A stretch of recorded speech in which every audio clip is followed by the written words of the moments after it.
মানুষ পরিস্থিতি বদলাতে না পারলেও পরিস্থিতি কিন্তু ঠিকই মানুষকে বদলে দেয়। ভালোবাসা কখনোই না অন্ধ, আমরাই ক্ষণিকের মোহে দূষক করি বন্ধ। নিজের কষ্ট প্রকাশ করতে না পারার মতো এত বড় কষ্ট আর কোথাও নেই।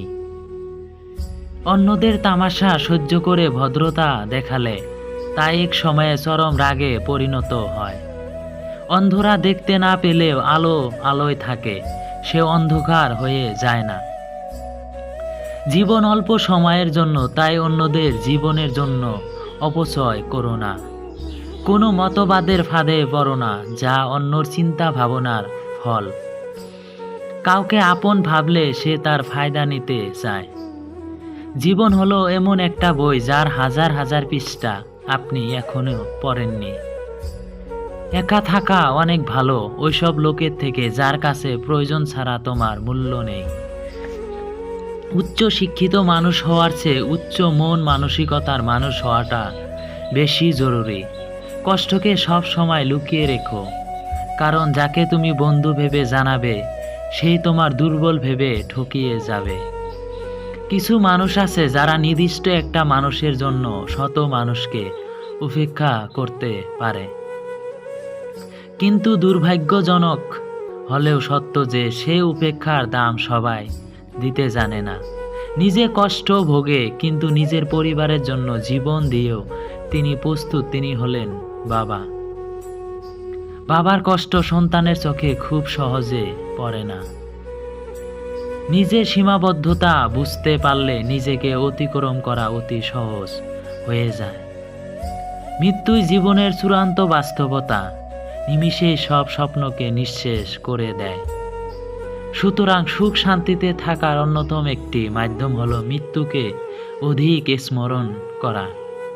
তাহলে দুনিয়ার জীবনে প্রত্যাশার চাপে কখনো পিষ্ট হতে হবে না। জীবনকে যদি তুমি ভালোবাসা তাহলে সব অপচয় করো না, কেননা জীবনটা সময়ের সমষ্টির দ্বারা সৃষ্টি। যদি সর্বোচ্চ আসন পেতে চাও তাহলে নিম্ন স্থান থেকে আরম্ভ করো। বড় বড় মাংসের পিস নিজ হাতে রান্না করার পরও নিজের প্লেটে সবচেয়ে ছোট পিসটা নেওয়া মানুষটার নামই হলো মা।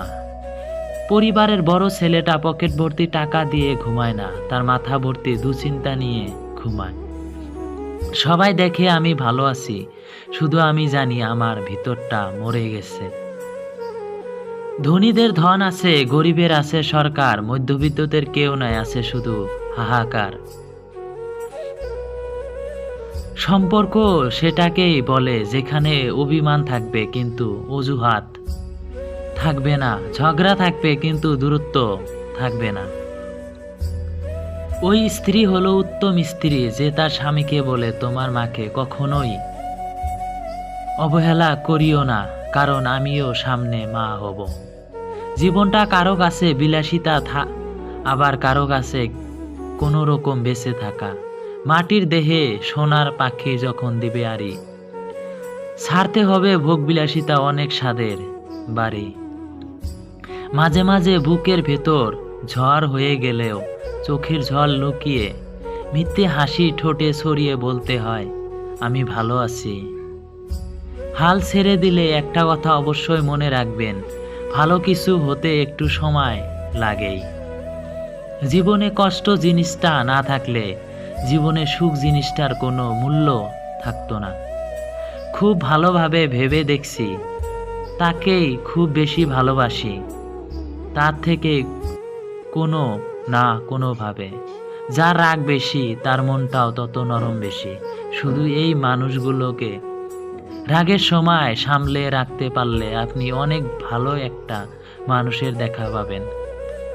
বদলে যায়নি, আগের মতোই আছি, পার্থক্য একটাই, আগে অন্ধ ছিলাম এখন দেখতে শিখেছি। মনে রেখো, নকল মানুষের অতিরিক্ত মিষ্টি কথায় চলে, আসল মানুষের রাগী কথায় ভালো। ভুল ট্রেনে যদি কখনো উঠেই পড়ো, পরের স্টেশনে নেমে যেও, কারণ যত দূরে যাবে তোমার ফেরার কষ্টটাও ততই বাড়বে। গাড়ি খারাপ হয়ে গেলে যেমন গাড়ি সারতে হয়, ফেলে দিতে নেই, তেমন সম্পর্কের মাঝে ভুল বোঝাবুঝি হলে ভুলগুলো শুধরাতে হয়, সম্পর্কটা শেষ করতে নেই। মানুষ সব থেকে বেশি বেহায়া হয় তার কাছে যাকে সে নিজের থেকেও বেশি ভালোবাসে ফেলে।